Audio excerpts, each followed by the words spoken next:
Last name is actually pronounced to be Hill. I come from Latino origins. Thank you for that help. I appreciate it. I've got a couple for you today. I primarily consider myself a musician and a songwriter first and foremost, but poetry has been an interesting outlet lately because there's a lot fewer bounds than when you're writing a song, and I think similarly it's challenging in different ways because the words have to stand on their own. You can't rely on a great melody or just a well-constructed track. The words just have to be, and that has to be enough. So I've got a couple. This is one that I wrote a while ago. I consider it unfinished, but I don't really see myself adding anything to it. So this is, I think it's a little bit funny when you consider the subject. This is about being an artist and about the idea that good art comes from pain. And it is untitled. The prayer of David wasn't a pretty one. Though poetic and powerful at points, the purity of his pursuit of a perfect view of God's perspective respective to his was reflected on the raw verses he wrote. His words blurred the fine line of what's considered right and wrong when uttered before the Lord. No, blurred is a poor choice of a scripture. He ignored the stroke we tend to draw when we filter out our twisted thoughts. The torture artist I firmly believe to be an idol created by society. The layman he can raise an allegation against his situation, get back stacks of support for the poor state of his mind, but I find when an artist reaches out, the only way that he knows how, instead of hands held out, he hears the harrowing sound of hands slammed together and thundering applause. The cause of a bird falling from the sky is simply the fact that he flew too high. The wounds on his wings he neglects as he sings, and as he soared, he's adored by those who also ignore the fact that he's a few feathers short. And the feathers fall down, all gather round, having found on the ground the remnants of their idol. Whether it's the feather of a bird or one that writes words, the sign and the slash of the wing can be seen from the quill. He didn't have to be killed. My ego was enamored with the idea of the aforementioned idol. Hoping the waters would write my masterpiece, I prayed for rain, but instead the pain paralyzed me. Morning strapped to my bed, I laid there terrified.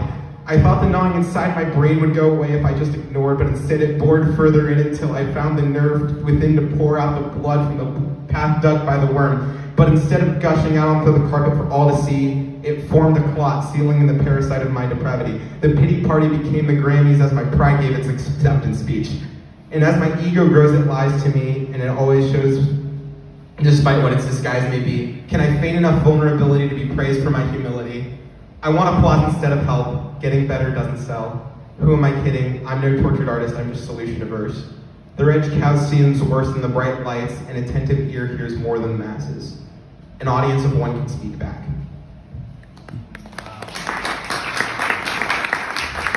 Thank you very much.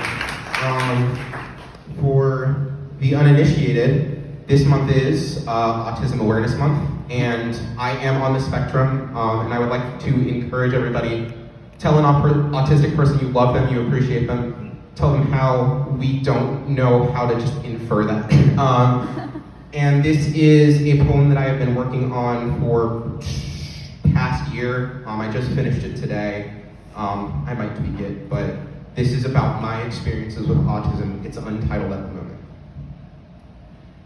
In the pursuit of normalcy, I'd like to keep my head down, keep track of only myself and avoid causing trouble.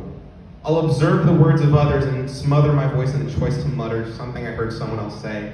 The reaction is right, although the meaning is muddled. A laundry list of social cues of subtle nods and don'ts and do's. In all of this, I hope to lose the perks that conjure judgment. I'm reduced to being redundant to the situation, a copy of things not expressed by me, and I lose all identity.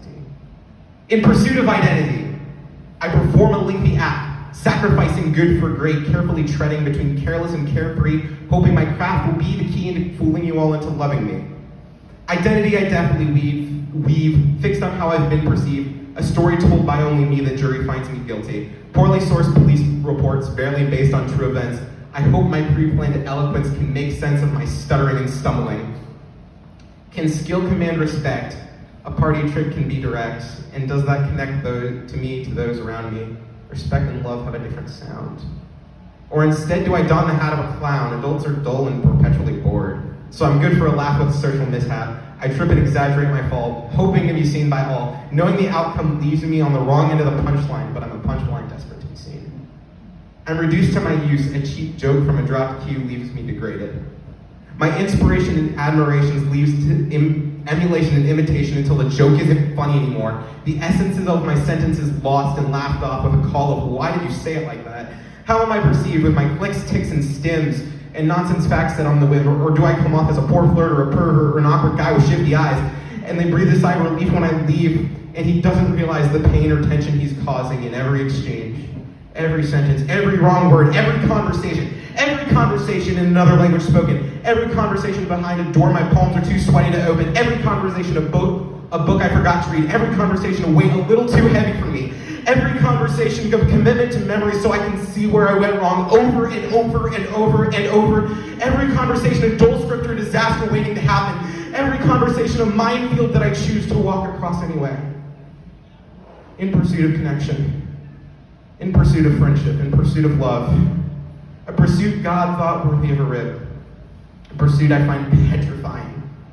There's an old church I sit inside, ornately decorated with the flourishes of my mind, and I could be satisfied to sit there, but what's the beauty in things not shared?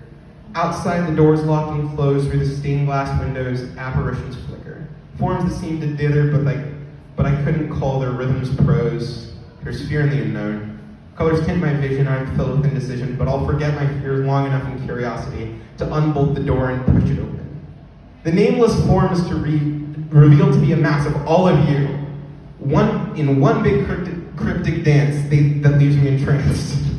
And I want nothing more than to jump in with that beauty, though I don't know the choreography. I'll trip over my steps more times than I can count in the hopes that I progress towards that communion with others. And every hand to help me up after a clumsy stride leaves me face down in the dust, flies in the face of the snide remarks that say he can't dance.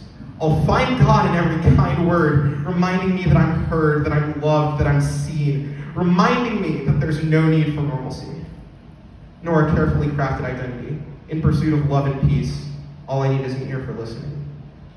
And I praise you because I'm fearfully and wonderfully made.